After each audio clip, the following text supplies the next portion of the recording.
Joanne from New Zealand again. Today I'm going to show you how I make this little wee angel. Sorry, these are my working drawings, and it's quite cute. So what you're going to need to do is choose your felts. You need 3 felts. You need a skin felt, a white felt for the angel, and whatever colour you want for the wings.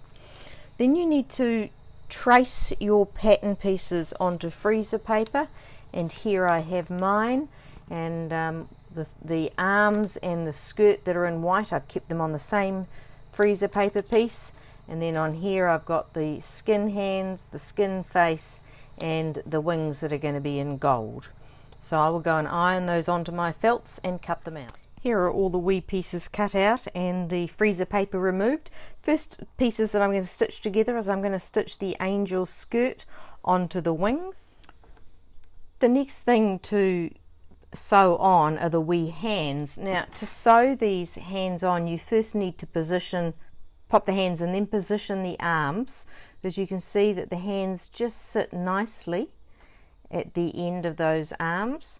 So make sure you check that before you start sewing it.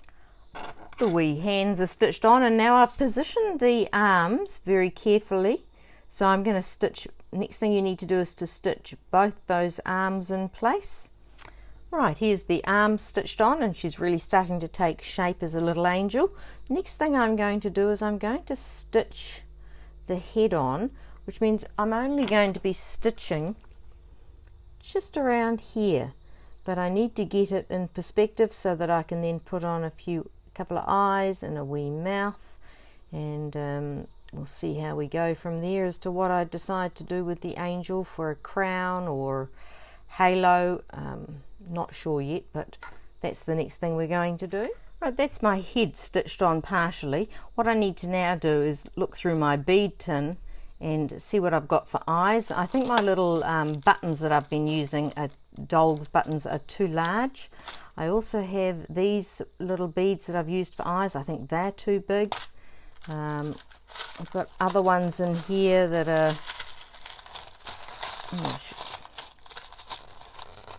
I've got a range of little blue beads, but I just find, I think for this wee head, they just all seem too big.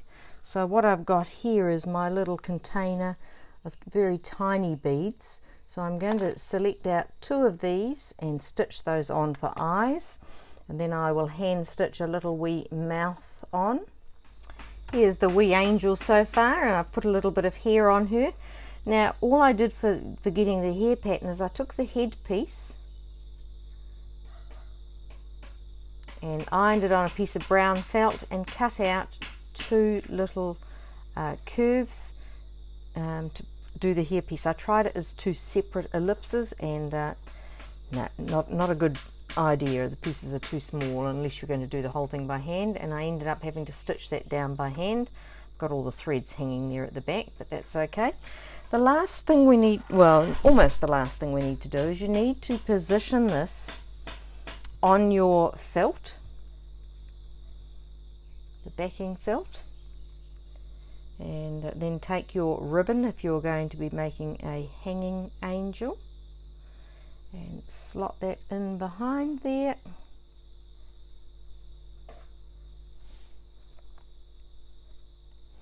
And then what you need to do is just stitch all the way around the outside using matching thread as you go. And here's the wee angel all sewn together with the ribbon attached. All you need to do now when you get to this stage is use a sharp pair of scissors. I love my Fiskars micro tips. They cut right to the very tip, which makes them really helpful. The other thing you can use if you've got them is those curved scissors, and they're great for going around these wings. Once I've cut everything out, then I'm going to make that little bead halo to go across the top. And here's the wee angel finished, looking quite cute with her halo at the top there. I hope you enjoy making yours.